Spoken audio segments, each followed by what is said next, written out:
చల్లగా. మా తెలుగు పాట రౌండ్ లో నెక్స్ట్ వచ్చే కంటెస్టెంట్స్ ప్రవస్తి అండ్ కార్తికేయ.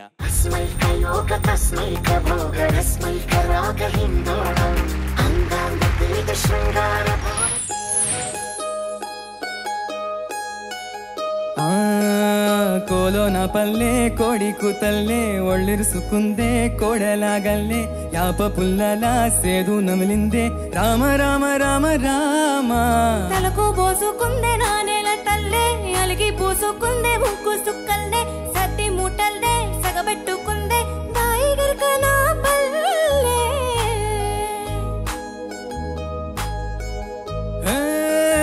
తెల్ల తెల్లని పాలధారలల్ల పల్లె తెల్లరుతుంటదిరా పళ్ళోని గంటలు కాడెడ్ల మెడలోని జంటగా మోగుతా ఉంటాయిరా నాగలి భుజాన పెట్టుకుంటే దోస్తులు చేసినట్టేరా పట్టుకోదా పక్కన ఉంటే కొండంత బలగం ఉన్నట్టురా చల్లగాలి మోసుకొచ్చేరా సేను సిలకలా ముచ్చట్లు దారి పొడుగు సెట్ల కుమ్మలా నాలుతున్న పూల చప్పట్లు గడ్డి మోపులు కాల్వ గట్టులు చెమట సుక్కల్లో తడిసిన ఈ మట్టి గంధాల ఊరు పల్లెటూరు దీని తీరే అమ్మ తీరు కొంగులోన దాసి పెట్టి కొడుకులిచ్చే ప్రేమ వేరు ఊరు పల్లెటూరు దీని తీరే కన్న కూతురు కళ్ళ ముందే ఎదుగుతున్న సంబరాల పంట పైరు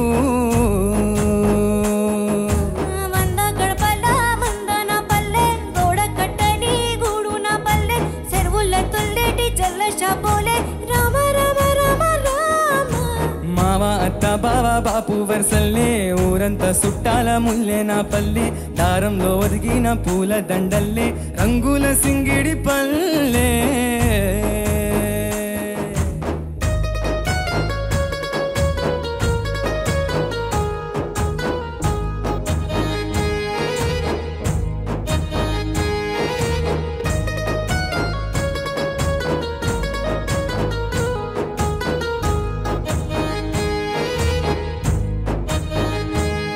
ఆలు మగలు ఆడే ఆటలు అత్త కోడళ్ళ కొట్లాటలు సదిరి తప్పలేని మగని తిప్పలే తిప్పలు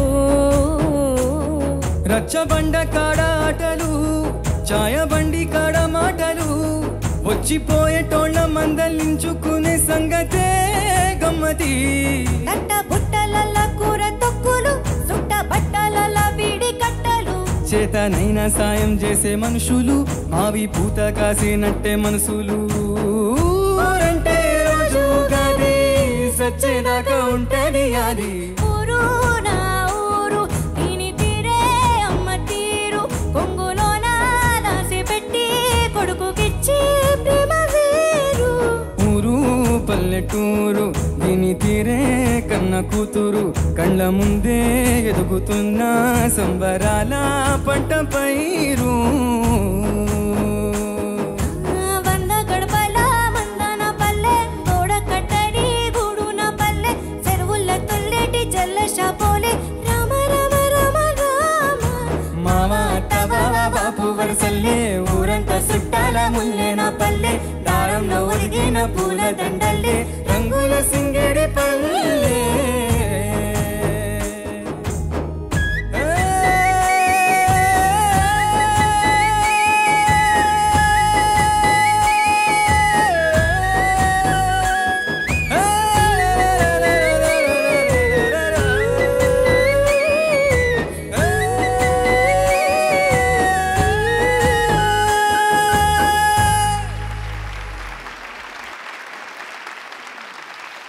జడ్జెస్ ఓవర్ టు యు.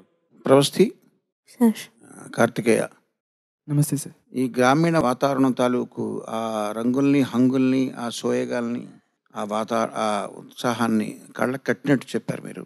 ఈ దానికి మూల కారణం ఈ స్వరకర్త భీమ్స్ కదా, ఆయన చేసిన విధానం, కాసర్ల శ్యామ్ గారు రాసిన పదాలు అవన్నీ కూడా మీరు కళ్ళ కట్టినట్టుగా. మళ్ళీ నేను సినిమా చూడలేదు బలగం, బట్ ఈ పాట వింటుంటేనే ఒక సినిమా కనపడుతుంది కళ్ళ ముందర. చక్కగా మీరు కూడా పాడారు. అభినందనలు మీ ఇద్దరికి కూడా. ధన్యవాదాలు. చాలా అద్భుతమైన సినిమా, చాలా గొప్ప సినిమా. చిన్న సినిమా పెద్ద సినిమా మధ్య అసలు వ్యత్యాసం లేదు, మంచి సినిమా అయితే చాలు అని తెలుగు చిత్ర పరిశ్రమలో ఈ మధ్య కాలంలో అంటే నాకు తెలిసి గత 5 ఏళ్లలో వచ్చిన బలగం అనే సినిమా థిన్ లైన్ని పటాపంచలు చేసింది. ఎంత కలెక్షన్స్ సంపాదించి పెట్టిందో, దేశ విదేశాల్లో ఎన్నెన్ని అవార్డ్స్ సంపాదించిందో బలగం మనందరికీ తెలిసిన విషయమే, చెప్పక్కర్లేదు. సో కథ ఎంత బలమైందో ఆ కథనంలో ఈ పాట ద్వారా ఒక సీన్లో నుంచి ఇంకో సీన్కి ఆ ట్రాన్స్ఫర్ అనేది ఈ పాట played a major role in fact సినిమాలో. మనకి తెలుసు రామ్ మిరియాల గారు అలాగే మంగ్లీ ఇటువంటి పాటలకి పెట్టింది పేరు. సరైన చాయిస్, సరైన ఎంపిక చేయడంలో భీమ్స్ గారు కూడా సఫలీకృతులు అవుతూ ఎప్పుడు కూడా ఆయన చాయిస్ చాలా బాగుంటుంటుంది. ఈ పాటకు కూడా వాళ్ళని ఎంచుకోవటం, ఈ పాటని మీరు ఎంచుకోవటం చాలా బాగుంది. ఇద్దరు చాలా బాగా పాడారు. Thank you very much. ధన్యవాదాలు. కార్తికేయ ప్రవస్తి చాలా బాగా పాడారు. కీరవాణి గారు చెప్పింది అక్షరాల సత్యం. సునీత గారు కూడా చాలా చక్కగా వివరించారు. నాకు ఇందులో అంటే తెలంగాణ పల్లెటూరికి సంబంధించిన పదచిత్రాలన్నీ ఈ పాటలో ఉన్నాయి. ఏంటంటే నాగలి భుజాన్ని వేసుకుంటే దోస్తు చేసినట్టు, దారి పొడుగున చెట్ల కొమ్మల రాలుతున్న పూల చప్పట్లు అనే మాట ఎంత గొప్ప మాట, పూల చప్పట్లు. అట్లాగే సుట్టబట్టలలో బీడి కట్టలు, అది కూడా చాలా వాస్తవం కనిపించేవి. గోడ కట్టని గూడు నా పల్లె అంటే, గోడ కట్టని గూడు అంటే ఇంటికి గోడలు ఉంటాయేమో కానీ మనుషుల మధ్య మనసుల మధ్య గోడలు ఉండవు. అది దాని అంతరార్థం. చాలా బాగుంది. ఇట్లాంటి పాటలు దీన్ని ఏమంటారంటే ఈ సంగీతం కానీ సాహిత్యం కానీ ప్రాదేశిక సంగీతం, ప్రాదేశిక సాహిత్యం అనొచ్చు. అంటే ఒక ప్రదేశం గురించి పూర్తి సాధికారత, పూర్తి ప్రభుత ఉన్న పాటల్ని, సంగీతాన్ని ప్రాదేశిక సంగీతం అంటారు. దీంట్లో కాసల శ్యామ్ ఎంత బాగా రాశాడు తమ్ముడు, అట్లాగే భీమ్స్ కూడా అద్భుతంగా స్వరపరిచారు. ఇప్పుడు మళ్ళీ వీళ్ళ నోటి నుంచి ఉంటుంటే ఇంత మాధుర్యం ఉంది ఆ పాటలో అనిపిస్తుంది. చాలా చాలా బాగా పాడారు. వాళ్ళకు మనస్ఫూర్తిగా అభినందనలు, మీకు ఆశీస్సులు. ధన్యవాదాలు. ఇద్దరు చక్కగా పాడారు. Well done. Thank you so much. Good luck.